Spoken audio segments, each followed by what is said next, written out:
We're going to take a look at how to rebuild a chakra and go through the step-by-step directions with a little bit of explanation. And I do want to begin by saying that this is the very, very most difficult procedure in all of crystal surgery. So it is important to understand that it is not straightforward. You do want to be able to feel and see what you're doing before you take this on. However, it's a very important procedure, and it's important to know that it does exist, because when health breaks down and functioning breaks down completely to the point where someone can hardly get out of bed in the morning, for example, that's when you know chakras do need rebuilding. And what we're going to do is we're going to rebuild the second chakra. That was the very first chakra rebuilding procedure that I figured out, and that must be all of 15 years ago. And it took a long time to figure out the other chakras as well. So let's begin. And I'm not showing the preparatory steps. Obviously, this is not something you rush into to do in a first healing session. It comes after quite a lot of detox work and other healing work has been done when the system is strong enough, that's the energy system, is strong enough to be able to respond to this in order to go the next step of becoming more and more whole and functional. The technique begins, the procedure begins by tuning in the feet and tuning into the icon of the chakra. The icon of the second chakra is a flame in a cave, and what's quite useful to picture and visualize in your mind is a candle, and that's why we have this one here today. And we look and see how well the candle flame is holding up. Is the flame strong? Is it steady? And then one also looks at the surroundings, like, is the candle a good shape? Is it on a strong enough base? And you do want to picture it in a cave or a chimenea like that, and you want to see what the walls of the cave or chimenea look like, because that's a very important part of the dynamic of how strong our chakra is. So that is the icon for the second chakra, is a flame in a chimenea or cave. Now, to stand in for my feet, I will be rebuilding my second chakra. To stand in for my feet, I'm going to use these two still bite palm stones, and I'm simply going to hold them as if I'm holding my own feet and tuning in. And I'm going to check my second chakra, and this is where the visualization skills that we need in crystal surgery begin to come in. So here I am. I'm going to just tune in and check my second chakra before I even begin with anything else. And while the flame is quite strong, and the flame represents your chi energy, the wall on the one side is broken. And so that's where the repair and the rebuild need to happen. Now that's really interesting. I didn't know that about my own second chakra. Strong candle, strong flame, broken cave wall. How interesting is that? That's amazing information. So, and at the end, I will check to see whether the procedure did rebuild that broken wall or not. And of course, it's not the real broken wall, it's symbolic of what the second chakra structure is looking like in the energetic dynamic. So it is really symbolic and not actual. Very important. I'm going to use this stone as my proxy crystal. I've already attuned it to me, and I'm going to place it on these orange calcite hearts, like so. And because I'm doing a rebuild of the second chakra, I would find that this little area here that relates to my second chakra, that's too small for a rebuild. So instead, I'm going to take my drawing, my diagram, and I'm going to place it on top of the proxy crystal, because I've found that this is the best way to get the energy of the proxy crystal and the diagram to synchronize together correctly. And so I've got it on a little cardboard piece to hold it firm. And then beyond that, I'm actually going to use my heart-shaped carnelian. This is one of my most favorite stones to be the proxy of my second chakra. And I'm going to place that all the way here on this lower area of my abdomen.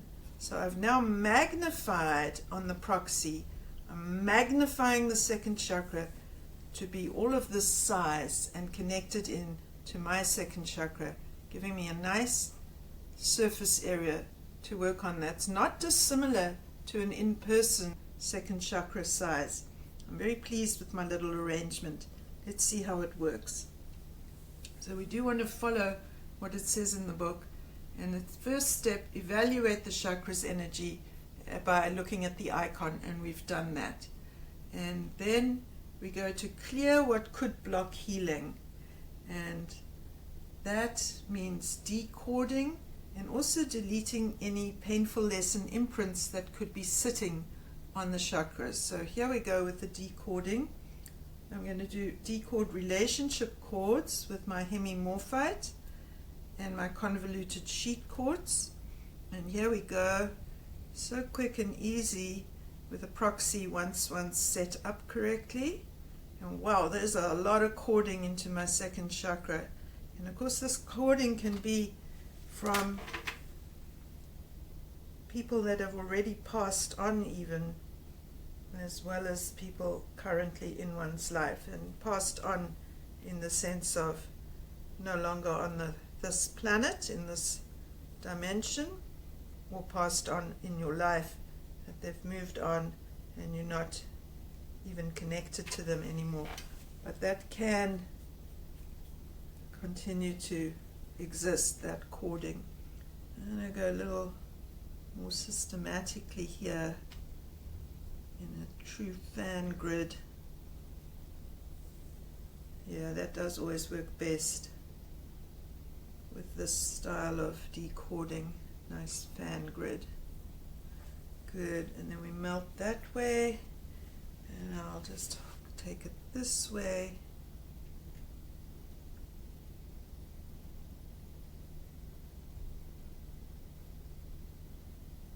Very systematic clearing, because there was a lot of cords coming into the second chakra. I think my hand is blocking your view, but that's okay. Admire this blue hemimorphite in the meantime. Here we go. So the hemimorphite liquefies the etheric cords and melts them, and then sends them into the bowl. I rather like the action. It's a nice feeling. You get this sense of flow where there was entanglement and build-up. So that's the decording step. Glad we did that. And now we can use red rutile. This is a very, very rich red rutilated quartz. It's very dense, that's why it's so red. And I'm going to delete any painful lesson imprint that could be blocking the rebuild of this chakra. Wow, there really is something here too.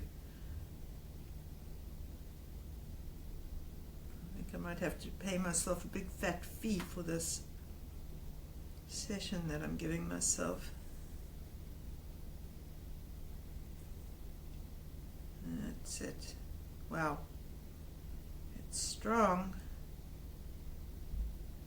There we go. Nice. Good. Excellent. A little bit more there. And then right on that edge I felt something. Excellent. And there we are. Very good. So the next step is to begin with building the scaffolding, and for that we can use candle quartz, and I have two candle quartzes I can choose from. So candle quartz is called celestial quartz and pineapple quartz as well in some of the references. So this one's actually a little citrine one from the Congo. I rather like it. I'm going to use it. And this is my double terminated candle quartz, which I very much like, the double terminated effect. But this one is saying use me, and it's got a double point over there. It's also got a double aspect to it, but it also has a very nice handhold that I rather appreciate. So here we go, and this step begins the building of the scaffolding.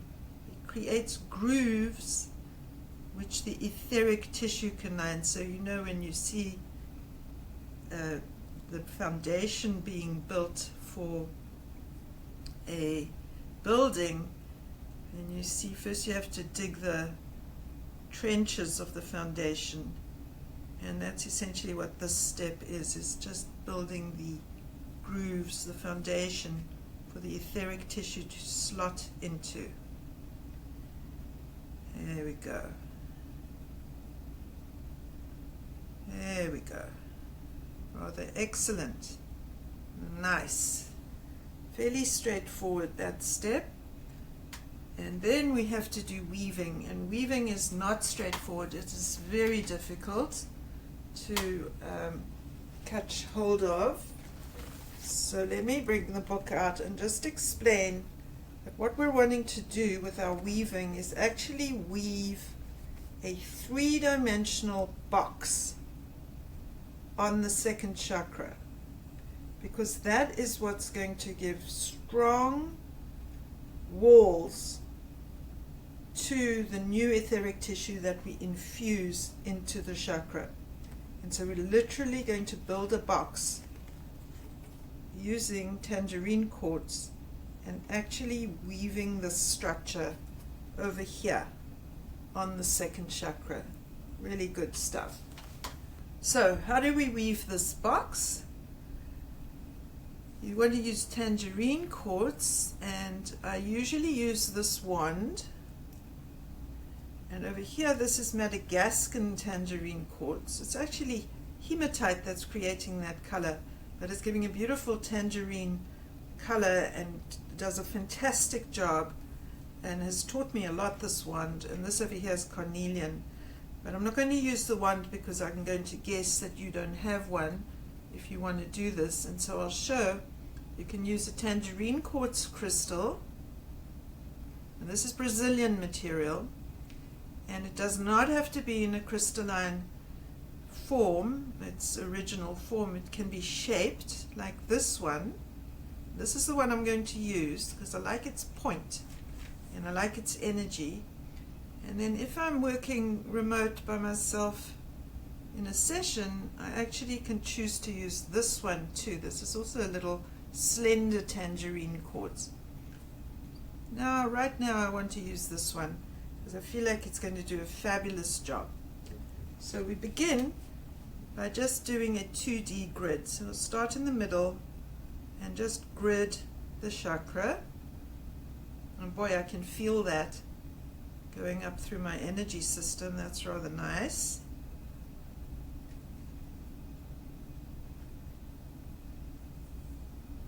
Right, and so that's the one direction, and now this is the other direction. So that's the 2D grid, that's length and width. Now we have to turn the crystal to weave, and the energy, the etheric tissue is dripping from the point of the crystal here as I weave. So I keep this point in the same direction all the time, and I weave this way. There we go. And it's a nice smooth action with this. So now I've woven widthways. Now I'm going to weave lengthways.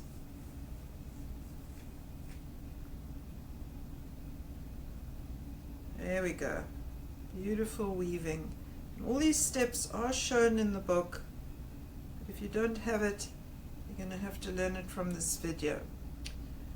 So now I need to weave a wall here, and so I take the crystal.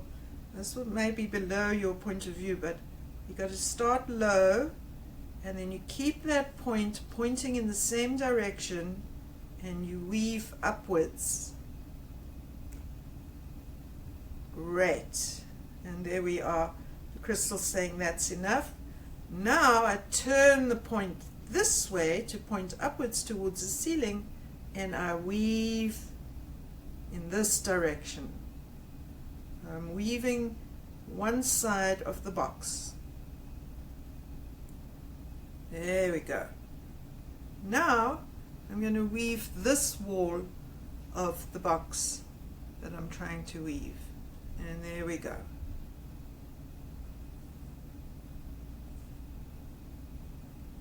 And now up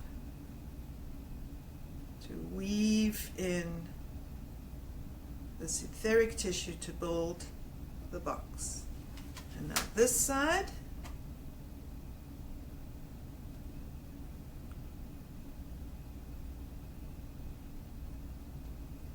And then this way.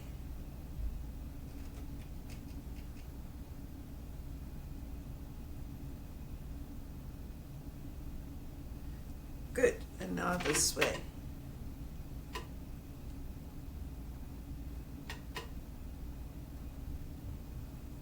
And then up.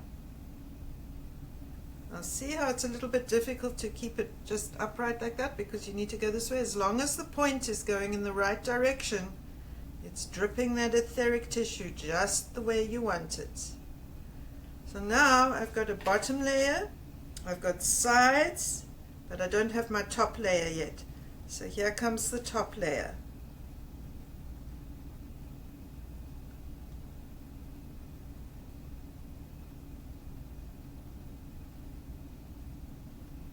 And across this way. Now how great is this?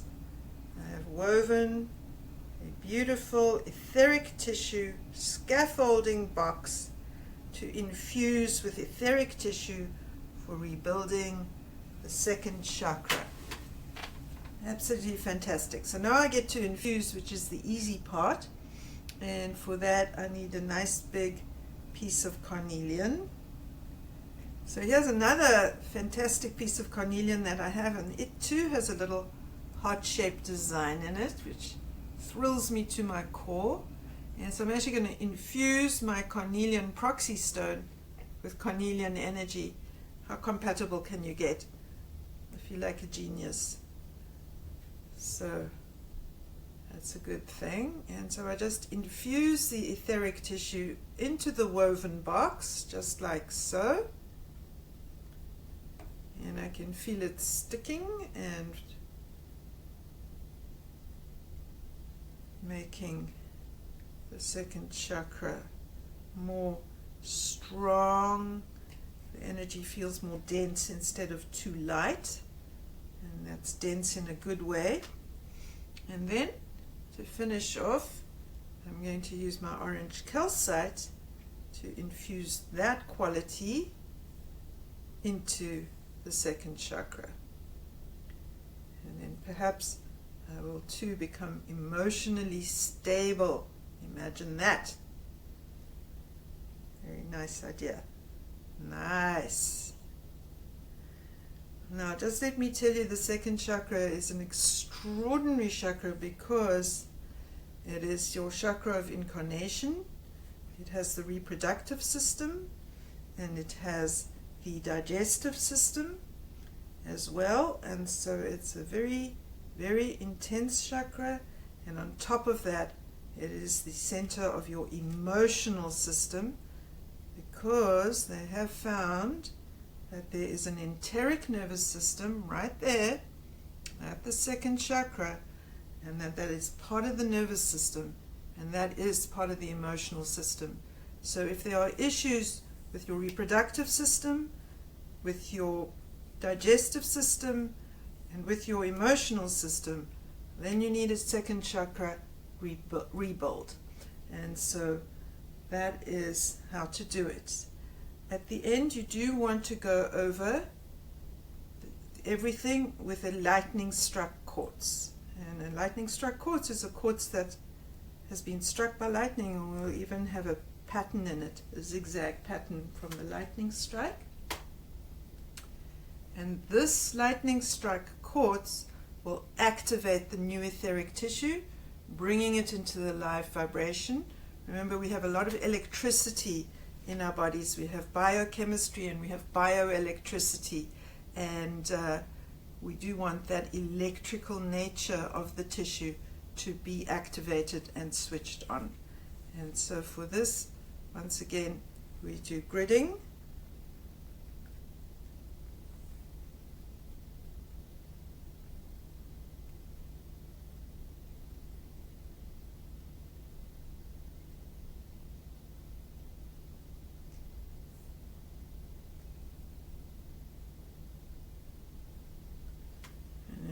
Come up this way to give the height gridding. I can really feel and see the vibration going through the crystal wand. And then there we go, this way. It's a little bit difficult to handle, but as long as the point is going upwards and you're directing it up, it's going to work correctly.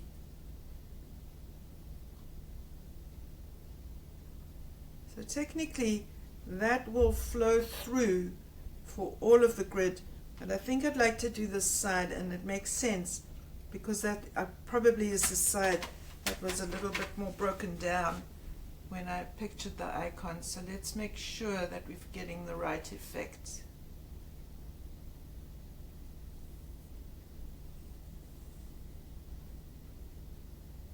Yes, I'm very glad that I took the time to do this extra wall.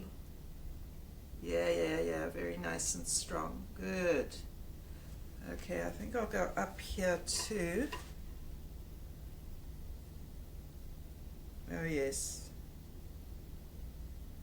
And this is why you need to be able to see and feel, and the seeing of course is a visualization on the mind screen, what you're doing, because otherwise you can't be sure about what effect you're going to get, and whether you've been complete in your work. Every case is individual, no matter what modality, no matter what we're talking about. Always got to remember, every case is individual. There we go. Nice. All right. So I'm now going to see how that icon of the flame in the cave is doing. And so I just hold the feet again. I've got my still bite, palm stones for my feet, and I tune in. And it's very interesting. The wall looks like a grid. So it looks more like a fence than a wall. That's what I'm being shown, but at least there is a nice strong mesh kind of fence there, and that will get filled in due course by the etheric tissue. Well, that was a surprise. That's not what I was expecting. And then that's very reassuring, because when you get what you're expecting, you don't know if you produced it on your own or whether it's a genuine visualization of what the energy looks like.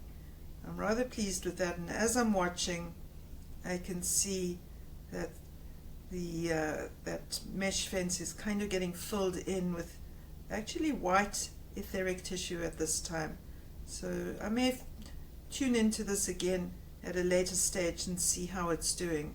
The action of these techniques and procedures continues for 48 hours after you have done them, and so you do not want to push everything to the finish line. You just want to make sure that things are going in the right direction, and certainly I can see things are going in the right direction. And sometimes one needs to do a rebuild like this more than once. It stands to reason. We've had a lifetime of having an issue. Can't really fix it in an hour. Thank you.